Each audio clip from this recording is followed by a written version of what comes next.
KCHW 102.7, Marie Miller. That takes us to 8:12. Scott along with you this morning. The wonderful Gene Jones, out sick. If you're listening, Gene, we hope you feel better. And remember, sanitize those hands. All right. In the studio with us, we have one of our new volunteers, Daisy. Good morning, Daisy. Hey, good morning, All right. Scott. And Daisy brought one of her friends, and she is world famous. I got him on the webcam. We are live on YouTube, and we'll save this for posterity as well. I'd like to welcome to the KCHW studio Gloria, Flora. Good morning, Gloria. Good morning. All right. I think I had you on the wrong microphone. Say that one more time. Good morning. All right. That was all my fault. Good morning. And I appreciate you getting up so early to come in and share what you do with us. All right. Not a problem. All right. A little applause for you. Anybody who's willing to get up and wander into Chewila in the morning. I love it. All right. So, Gloria, just to start off with, you are, can I say activist? In a way, would you say an activist? Yes. Yes. And sometimes that can mean, that can have a bad connotation to it, and that's too bad, because an activist is something that's working for the betterment of something. Yes. It just sometimes those people might go too far. But I'm liking what I'm seeing about you online, because I see you working with the Forest Service and other organizations. So I want to probably start off, I think your main group is called SOS. Yes. Would you tell us about that and what that group does? And then we'll kind of go into maybe like what you're doing now and what you're working on. Great. Does that work? It works for me. All right. So tell us about SOS. Okay. SOS stands for Sustainable Obtainable Solutions, and it's a nonprofit that I founded in 2001, and its mission is to ensure the sustainability of public lands and the sustainability of the plant, animal, and the human communities that depend on public lands. All right. That is a great cause. And you're doing this all from Stevens County, right? I am. I love it. All right. So when did you start this, and how did that come about? Well, I worked for the Forest Service for 23 years and pretty much went through quite a few chairs in the western United States and different forests. And my last two jobs were as forest supervisor, one on a small national forest in Montana called the Lewis and Clark National Forest, and it was about the same size as the Colville. Okay. And then my next forest was the Humboldt-Toyabe, which was in Nevada and in eastern California, and that's the largest national forest in the continental United States. So I was pretty well seeped in natural resource management and had quite a few adventures in that career. But did that come from, to get into a career in the Forest Service, did that come from a childhood love of being in the woods, that kind of stuff? Yes, actually, you nailed it right there. I figured so. Yeah, I was always playing in the woods. Even my Barbie dolls were outdoor adventurers. They were always in the creek and up a tree.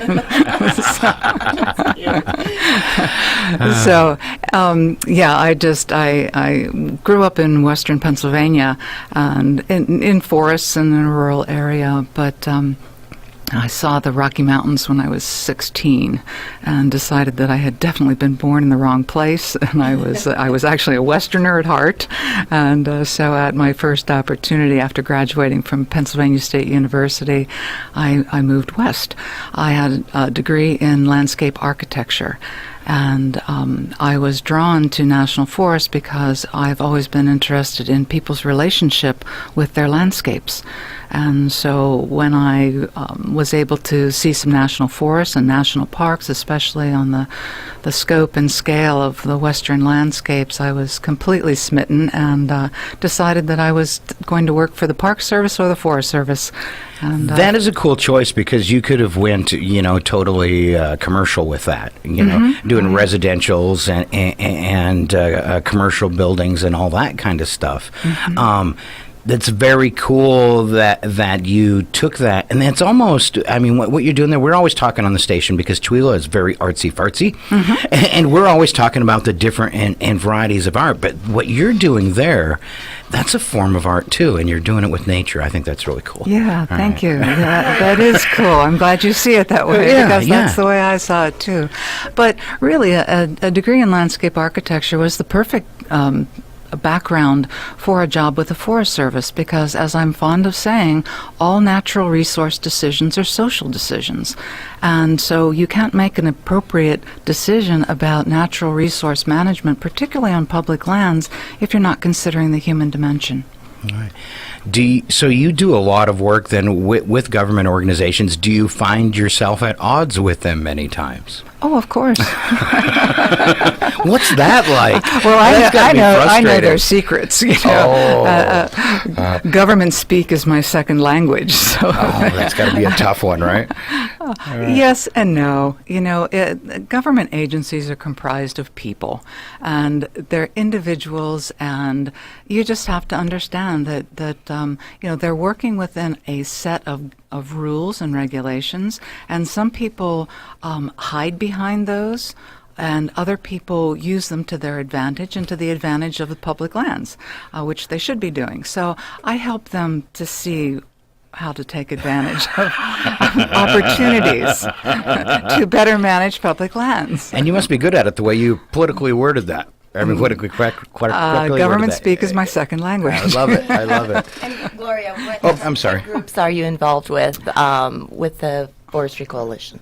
Oh, yeah. One of the more exciting things that I'm doing right now, I'm involved with the Northeast Washington Forestry Coalition, or Forest Coalition, and that is a nonprofit that's also been around since about 2002. It's really a wonderful group of people who've come together from literally all walks of life, but have a deep concern about forest management and natural resource management and public lands. And so I work very closely with that group, and we've got an exciting project that I'd love to talk about more than talking about myself. Awesome. So- Yeah. Well, what is that project? Well, it's called the Suwayten-Kinnicksoo Connections Project. We nickname it the Trail Project. Suwayten is a Kalispel word, Salish actually, Salish language, that means connections and trails to the ridge, and so it's got a lot of really interesting and deep meaning, and it's really fits this project well. This project covers 90,000 acres, and it's north of Newport and to the east side of the Pend Oreille River. And the interesting thing about this landscape is that it's about 40% Forest Service ownership, about a little less than 10 for Department of Natural Resources, Washington State Department of Natural Resources. The Kalispel tribe has lands in that area, and then there is a lot of private ownership. And so this is a kind of a nightmare scenario for public land management when you have this mixed ownership and things are kind of all balled up. But So what's the purpose of it? the purpose is forest restoration. Oh, forest restoration. Yeah, and we want to improve the aquatic function. So we're looking at the hydrology, and we want to reduce the fire risk. And we also want to look at it in terms of long-term sustainability. You know, what given climate change, given phytomigration, you know, the change in habitats that we're seeing, how are we going to best manage this piece of landscape so that it is more resilient in the face of drought, wildfires? What about wolves? There may be some wolves over there. You know, Do you address any of those issues? Oh, we'll certainly talk about threatened and endangered species. Yeah, that's always gets addressed. But I'm not sure of the wolf populations there. I could spend at least an hour or two talking about wolves. If you want to go there, I'll go there with you. Hot topic. Yeah. Well, you know, where we live, southeast of Colville, up in the Huckleberry Range, we're in prime wolf habitat. There are wolves all around us. I'm a farmer. I have livestock. I have probably 50 birds, well, more than that actually, with geese, chickens, turkeys. I have sheep. I have an ox. So I have livestock, and I've had livestock in top predator habitat for 15, 16 years, and I've only lost one lamb the entire time. And that is because I have always at least 2 large livestock guardian dogs. So there's wolves on my neighbor's property on both sides of me. They've been photographed. There's been wolf kills. I know there's a den nearby. But I don't have that problem with wolves because I take steps to prevent it. And so, anyhow, we could we could can go go on into and that, on. right? Yeah. One more thing, Gloria, on your architecture, your permaculture architecture, you also are a designer, correct? I am. And what does that entail? What is permaculture, first of all, because that may be a new word for some people. Oh yeah, totally. It is. Well, that's. I would love to come back and talk about permaculture. Yeah. Permaculture is a holistic design system where you work with nature and you copy from nature so that the designs that you're putting on the landscape are enhancing ecosystem services, the things that nature does for us for free that keeps us alive, while you're encouraging the productivity of the land for your own benefit as well. Right. So it's kind of a symbiotic relationship. And there's all kinds of wonderful ethics and principles, like the permaculture ethics are care for the land, care for people, and fair share the surplus. Right. Do you That's ever better. do classes on that? Yes, I do. Will I'm you glad make sure asked. that the next time you have those, because I want to attend one, but to send that notification here to the radio station, go to our website, or we feed off the Chewila Independence community calendar as well. They've got a great event calendar for nonprofit events. Okay. But make sure you get those to us and the newspaper, because I'd love to get them out for you. Oh, thank you. Thank you. right. Because I actually have a classroom at our location, and we do give tours a lot. We have some fabulous plant selections. She does. We're hundreds. Well, we're after this planting season, we'll have about 600 or 700 unique plants that we've added to the landscape that have Wow. all kinds of. I got a medicinal tour uses. last year. It was amazing. I would love to see it, just getting a piece of property myself and being able to start fresh with it, Oh, for- yeah. Well, our goal is to find unique species that are nutrient dense, that have multiple functions, that contribute to the landscape and to ecosystem services, as well as we know that will grow well here. So we have many plants I'm sure you've never heard of, including growing our own kiwis.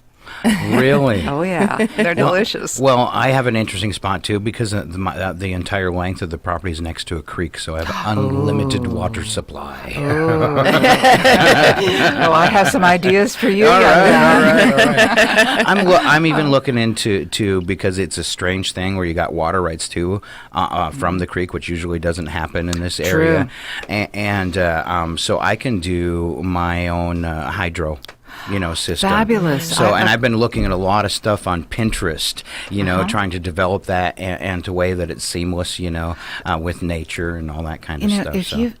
If you've got sufficient fall, you may be able to do a ram pump, which would be a really fabulous I idea. do the entire thing's on a slope. I could really generate some pressure. So, yeah. Oh, yeah, gravity fed Let's Yeah. talk. Well, and then as you can tell, I'm an electronics geek. So when I think about that, I can generate my own electricity. I get all kinds of excited, Oh, yeah. Well, I'm thinking, I can be out there and I can have air conditioning or anything I want in Oh, the yeah. hottest part of the summer, Absolutely. and never have to pay a dime to the man, Yeah. or the power companies, Well, whatever. there's other ways of air conditioning too, where you There- don't even need energy. Yeah, I saved a bunch of that stuff. I've got a little, when I find stuff on the internet, I got a folder I save, even into making, a pit refrigerator. Oh yeah, Y- y- absolutely. Yeah, there's so many things you can do differently than the way we do. And that's my little thing up there. It's my hillbilly heaven, Oh. so yeah. Wow. Yeah. And the outdoor kitchen. And I got an outdoor kitchen. Oh, perfect, perfect. It's really That's funny when you got the good. fedora on and the raincoat and you're out there cooking in the rain.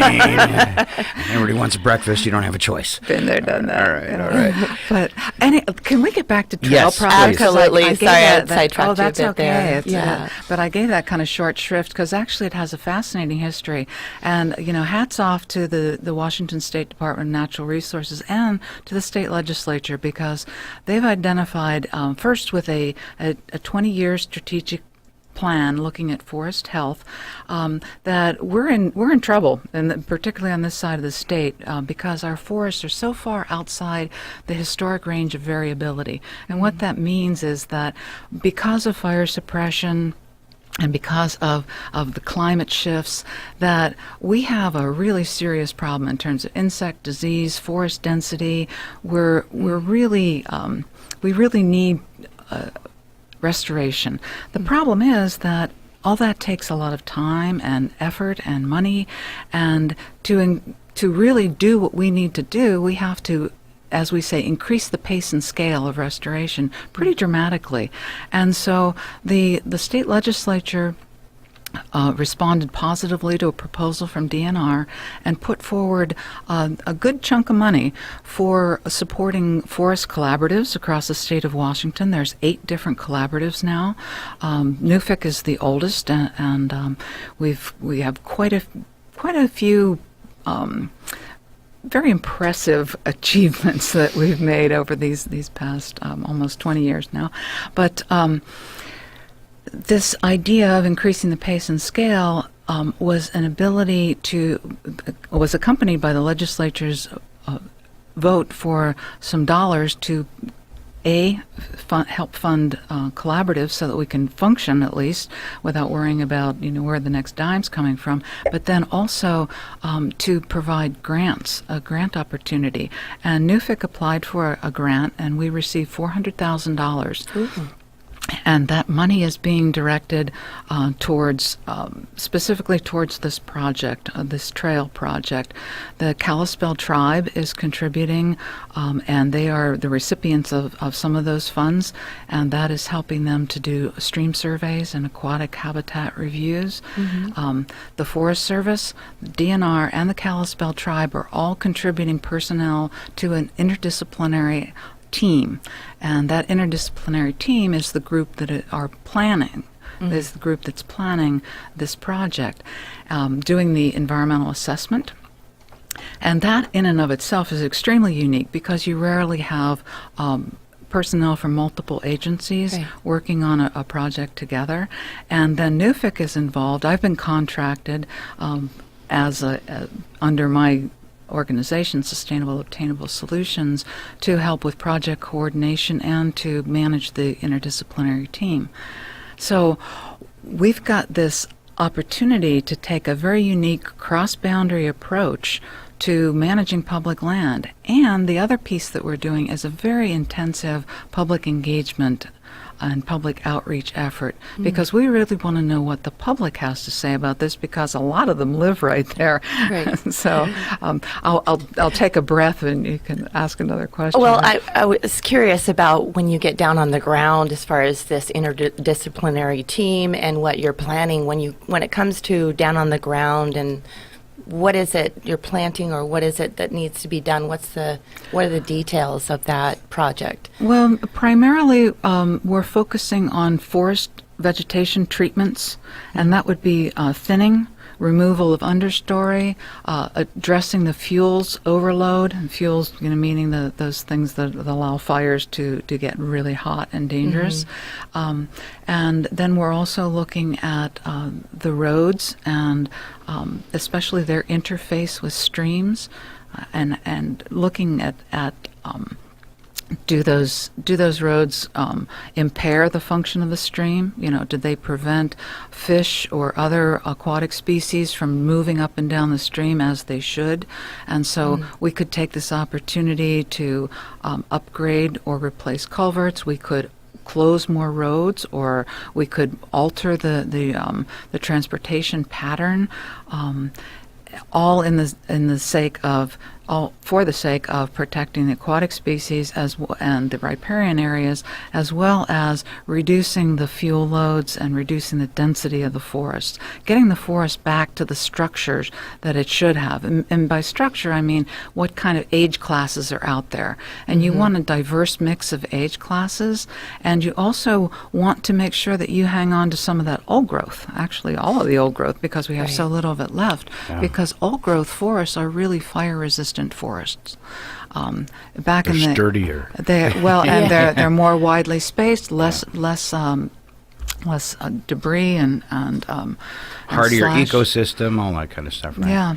So do you feel that Washington State, and I'm going to guess here because of the renewed things I've heard over the past years and talking about these groups that are working together, do you think the state agencies have looked at what California has went through because of the wildfires, and now how it seems that Washington is going the same way, and trying to, do you feel that they're making a collective collective effort to try and stay ahead of this? Absolutely, and it's really a nationwide effort because we saw horrible fires in the southeast a few years ago, and We've joined the club. Precisely, and it's very interesting from my perspective. I joined the Forest Service in 1977, and wildfires, I mean, they happened, but, and the Forest Service actually suppresses about 90% of the wildfires that start, and they're very good at it. But it's that 10% that gets away, Yes. that really is the jaw-dropping. But in my career, it wasn't until 1987, so it went 10 years where there really wasn't any catastrophic wildfires to speak of. And I was wondering what the fuss was about because there was so little going on. Yeah. And then in 87 we had an extremely warm summer, and in Northern California there were a lot of fires, and it was kind of scary. It was like, whoa, where'd these come from? But then the pace and scale picked up, and then it was just repeated. By 97, 10 years later, it was wherever I was, there were catastrophic wildfires, and I don't think they were following me personally. It just happened to be that they were well spread. Seems wherever I go, there's a fire. Always. What could that mean? You might want to own that one a little. Yeah. But the size, the intensity, and the difficulty in fighting these fires. I mean, the Forest Service, all the agencies became extremely skilled at fighting wildfires. The whole ICS. I'm losing my mind here.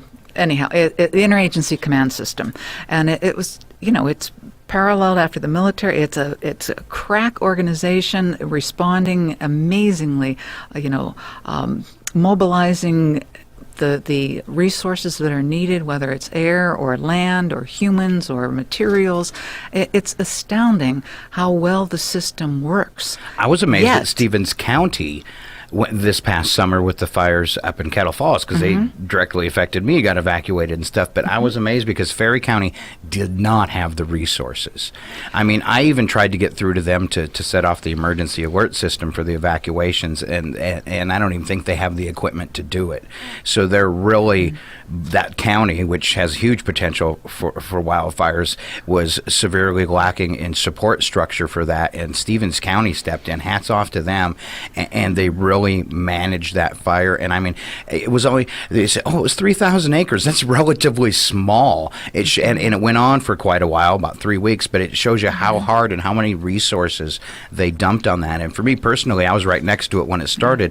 It was impressive because I didn't know they had an air command set up at Deer Park ready for this to happen. I mean, and it was amazing because when the fire broke out, I mean, and the smoke was immediately hitting me in the face, and within minutes, aircraft after aircraft after aircraft, until there was just so much steam they couldn't, and it was so dry. It was, August. There was nothing they could do about it.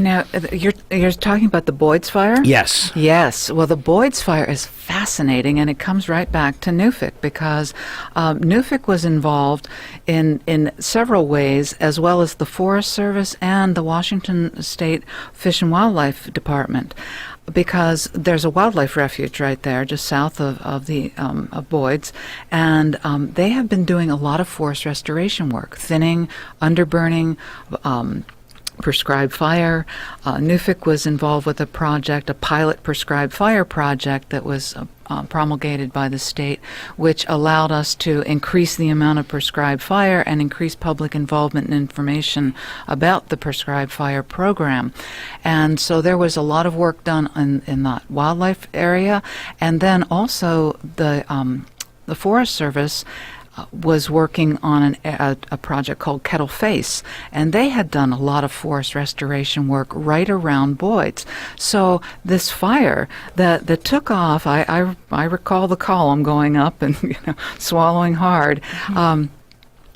That that hit right in the zone where a lot of restoration work was done. Now, what happened was, and this is the beauty of restoration work, it's not meant to stop a wildfire. It's not going to stop a wildfire, particularly when you have red flag days. And there were 2 red flag events during that Boyd's fire. But that fire was held to 5,000 acres, and it was able to be held because of the restoration work. The firefighters were able to move quickly through the area. They were much safer. They were able to put in lines that were more resilient and more able to slow the fire's advance. They were able to save quite a few homes in the Nancy Creek area by doing this, and they kept it from running up the ridge. I mean, under normal, quote, normal circumstances where you have a forest that was not treated, that fire would have been up on the ridge up the Sherman Pass in a heartbeat, and or heading further north, and all that residential area in the WUI, the Wildland Urban Interface, all along the highway there. But what we found after, not only were we amazed that the fire was able to be contained and controlled at 5,000 acres, but when the BEAR team, which is the Burn Area Rehabilitation, I like that. The BEAR team. Burn Area Emergency Restoration or Rehabilitation. Anyhow, I can't remember the exact acronym. I know so many acronyms, I've lost myself. But when the BEAR team went in to assess what needed to be done to stabilize the area immediately after the burn, they were amazed because the fire intensity at the soil level was low to moderate. Nice. Despite the canopy going crazy. But that's the whole point of forest restoration, is that you allow that forest to withstand that kind of an impact, because now there wasn't any erosion control measures that were necessary. The soil was not harmed. It's going to be able to resprout and regrow, and so that's a real success that story. has a positive effect sometimes, just like you're talking about. Absolutely. The controlled burns. The fire is a normal part of forest landscapes, and our inherent fear of fire and some of the catastrophic fires from back in like the 1910 burns made us decide that we were going to be tougher than nature and we were going to stomp out all fires. That was a big mistake, ecologically, sociologically, in many different ways. And so I got a question on that path. Where do you think you should draw the line in that when you're talking about these controlled burns or letting a fire that happens? Because from a layman's point, I totally get what you're saying, how it's healthy for the forest, because there's a lot of plants that don't resprout and stuff until there is a fire. Mm-hmm. It causes some science things that I don't understand, but I've heard about them. When there's a fire that goes through the air, the forest that grows back can be healthier sometimes. Is that true? Yes. Okay. So I guess, where do you draw the line that because, lightning starts a fire, it's a natural event, but when Joe flicks his cigarette out the window and starts a fire, that's not a natural event. Exactly. So how do you pick, you just try to prepare for them all as best you can? Yeah. The ignition, even though we have natural ignition, the lightning, etc. Yeah. And then we have human ignitions, which most fires are human ignition. Yeah. But we don't measure, who did what when and who are we going to blame. It's like there's a fire, the fire's on the landscape, and what is at risk? The natural resources that are at risk and the human infrastructure and properties that are at risk. So it's really, there's a very interesting and a very effective decision tree that basically a forest manager would go through. Where is the fire? What's at risk? What are the fuels? What are the fuel conditions? What are the burning conditions? How many resources are available? And by resources, I mean firefighters and equipment. How many fires are going on around the nation? So there's a really very specific series of steps that one goes through to make the decision about how this fire is going to be addressed. Certainly when it's small, its initial attack, get on it, put it out, that. Now, when we get into wilderness and other areas like that, the approach is somewhat different, but there is no real let burn policy. that's something that the public kind of concluded because they saw different approaches in different areas. But it's a control, confine, contain, control. There are different levels of approaching the Makes fire, sense. but they're all based on risk and what the consequences might be, and what the fuels are, and what the weather conditions are. And Go Gloria, ahead. I'd like to say, isn't also the land itself, who owns the land, have something to do with the decision-making process in that? They have to get together to see or how does that happen?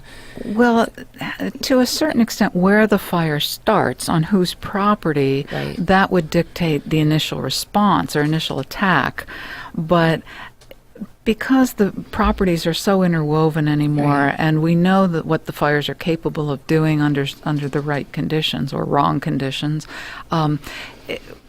that's why there's always an interagency approach.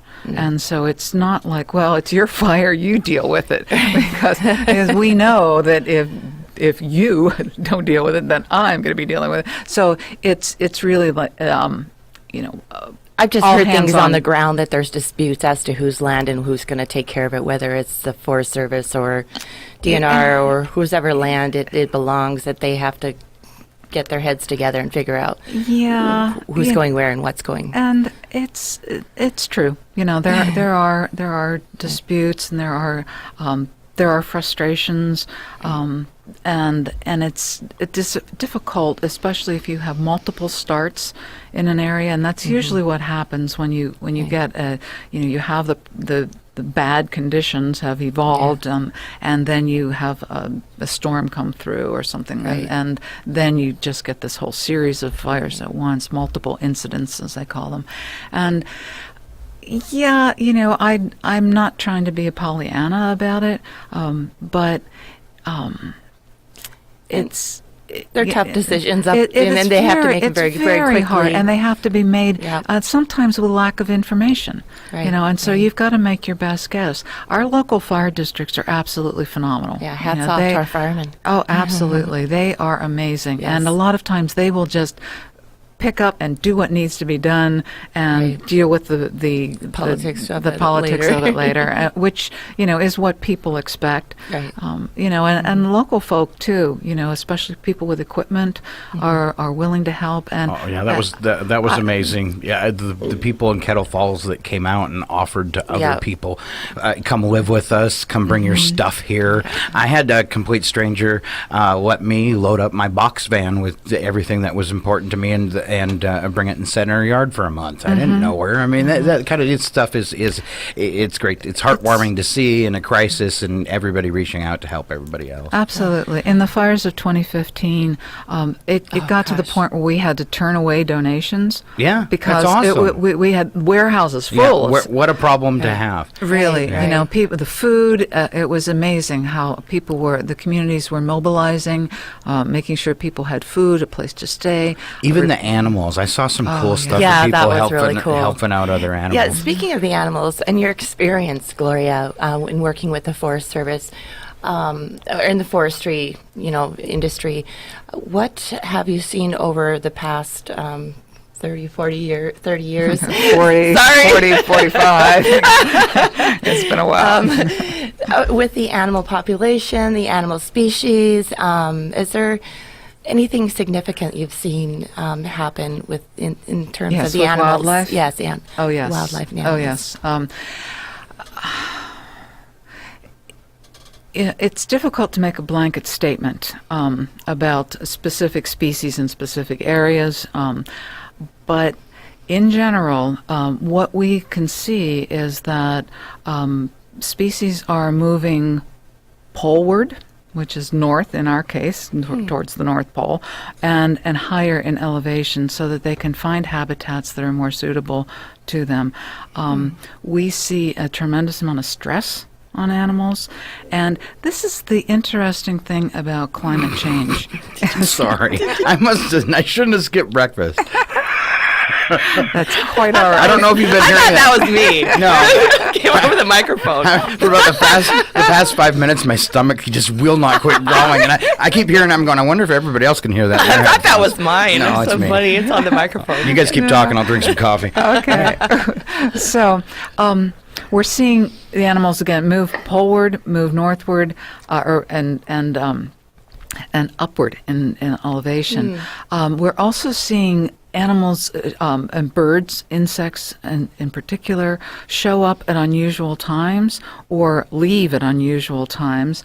And when we think about climate change, we think about from a human perspective, we think about the catastrophes, the big stuff, the flooding, the fires, blizzards, the yeah, fires, right. the Earthquakes. hurricanes. And so we focus on those catastrophes, and they really impact humans. But we also know that there are what we call perturbations, abnormalities, things that happen that weird. Like, talk about weird. In the beginning of March, we were dealing with 0 and sub-zero temperatures. I believe minus 18 it got here in Chihuahua. And here we are entering the second half of March, and we were at 69 degrees. At my house, and I'm at 2,800 feet. I'm up out of the valley. It's just Yeah. not It's true. normal. Well, that's what It's the that's what a snapback. weather perturbation is. When you have sudden changes, unexpected, unseasonal changes, and to us, they're annoyances. You recall last year we were in spring breakup in February, in the middle of February, and woods workers, woods workers couldn't be out in the woods working because of the road conditions, and that was in the middle of February. So to us, okay, we're economically impacted, we're annoyed, it's frustrating, but to animals and birds and insects, it's absolutely devastating. It's the equivalent of a catastrophe to them, because if a bird shows up expecting to have a certain suite of foods available, they come and it's like, whoa, no, all those insects or those plants bloomed 2 weeks ago or a month ago, or they haven't bloomed yet. And so animals are operating on what the light is telling them, what the magnetic energy is telling them about where to migrate, how to migrate, when to migrate. And they're migrating, but the rest of the planet isn't necessarily cooperating. Wow. Yeah. So that is absolutely and that's what's devastating to the animal populations. I can tell you, at my location, I've just been there 6 years, but I was living in the forest also in Montana just before that. So I live in the woods. I pay attention, and so the lack of birds in the last 2 years has been jaw-dropping. The lack of insects. I garden. I grow things, and so I'm always watching what insects are around, what pollinators are around, and I'm not seeing them. They're not coming back. I talk to other people. It's like, I even asked myself, living at a creek, where are the mosquitoes? bingo. It's weird. And those weather conditions, sometimes they favor populations. Like last year, the yellow jackets. Good Lord, yellow jackets, though, do eat aphids. So as a gardener, I'm not exactly, Going to complain too much? Although I do get stung a bit. Well, it's got to be hard because this year, for example, January 31st, I took a picture outside the radio station, cracking the cement next to the building, dandelions in full bloom.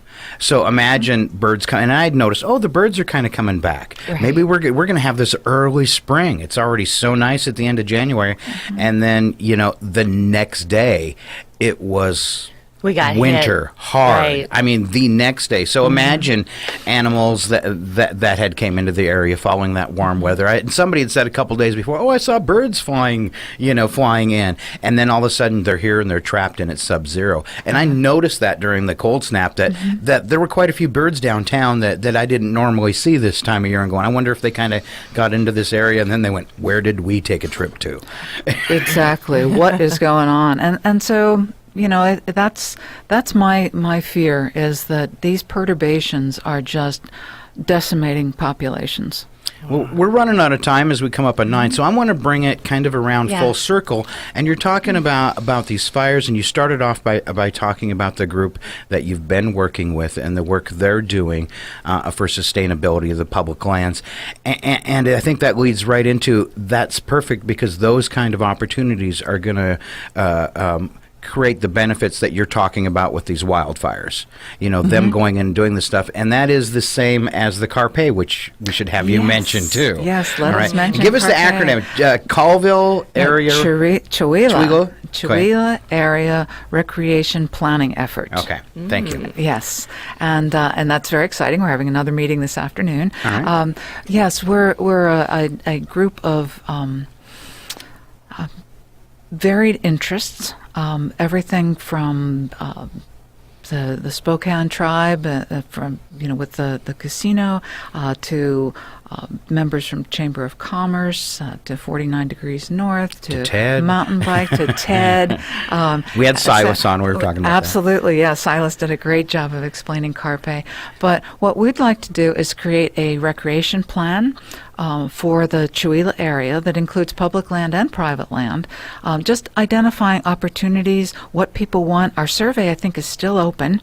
And we've gotten over 200 responses already, which is wonderful because that really helps define. Where should you go? Where should I'm people interested.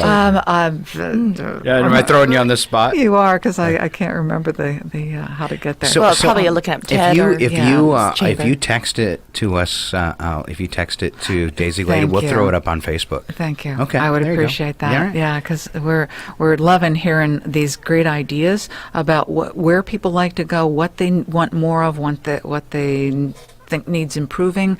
And it's not that we have an entity that'll just leap right up and start to implement the plan, but if we have a plan, then we have an opportunity to work together on whether it's on public land or private land, so that our efforts are coordinated and we really make Chewila or help Chewila improve even more. I mean, I'm a big fan of Chewila. Well, we are too. And that's the Colville National Forest is so untapped around this area. There's a lot of potential there, and I think if we can do things that keep it from burning, that's a benefit too. And the one of the things that people, I'm sure Silas pointed this out, but one of the things that people don't quite understand is the Colville National Forest is a very small forest in terms of national forest, typical size, number of employees, funding, and their recreation group is very, very small. It's 4 people for the entire Colville National Forest, and they have campgrounds and trails, and so and the budget is correspondingly very small. So the Colville National Forest can't do it by themselves, and so if we work together, all hands, all lands, then we can make a real difference. I mean, the one thing I would say, personally too, is like when I drive up past through Sand Canyon and go into where the forest camp and Phillips Lake is and all that kind of stuff up there, is the first thing I'd say is not enough campsites. I mean, if you go up there on a weekend and you haven't got there early, there's no campsites. And I love what they went up there a few years ago, and they had like group campsites that were all bunched up together, and you could just put tons of people in there. But they cordoned them off, with boulders to keep people going out of certain ways, because kids would go up there and just, maybe be inappropriate about their camping. Like you used to do, Scott? Hey. Don't throw me under the bus like that, Daisy. Why do we all know exactly what you're talking about? But they did some beautiful work protecting the creek up there and making some very appealing campsites. But when they did that, they cut the amount of available campers, and I don't know if they did it purposefully, but probably by more than half. I mean, the amount of people you can get into those campsites because of the way they cordoned them off, where you could do some group camping and stuff before, was really cut back by that, and that happened a few years ago. But I don't know. Well, there could be resource concerns. It could be anything from soil compaction to impacts on the riparian area if there was a riparian area nearby.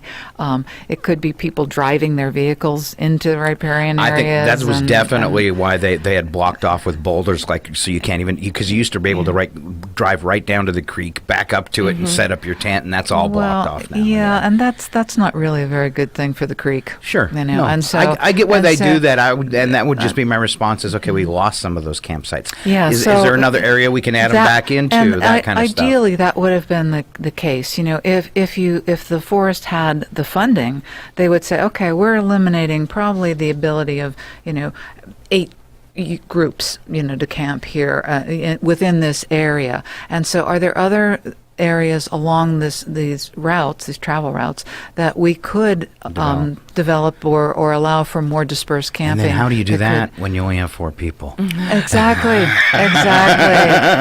Who's going to take care of those new campsites? Exactly. Yeah. Speaking of that, Gloria, how do people get involved with what you're involved with, like publicly, besides the taking the interview for what we'd like to see happen in our forest round? Is there other ways people can get involved?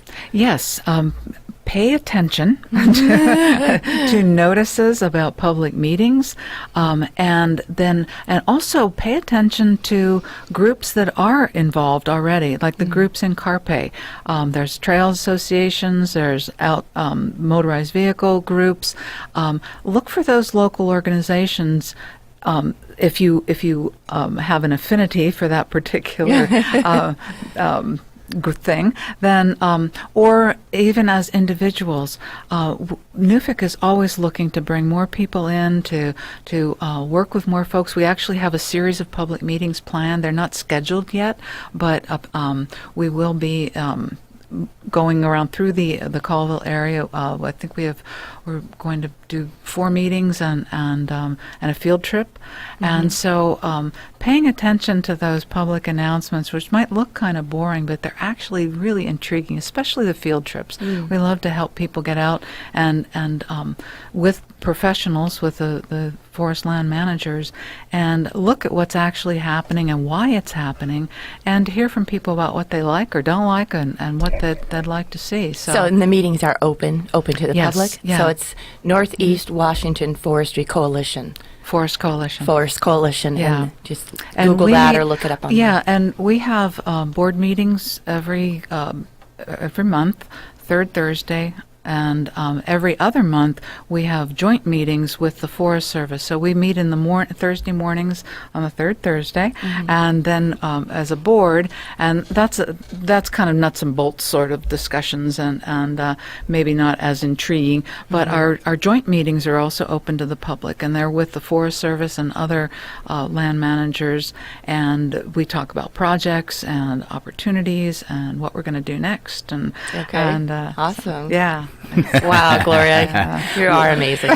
What an awesome interview. Thank you for bringing her in, Daisy. Yeah. Can I come back and talk about biochar? I was just going to say, I want to schedule a permaculture interview yes. with you. Okay. A lot of And so maybe you can you've got a lot of great stuff for our area here. Maybe you can just start popping in once a month or something until we get it all covered. I would love to. I never run out of things to talk about. All right. Is there anything you want to add, ways for people to get in touch with you if you wanted, or anything like that as we wrap up?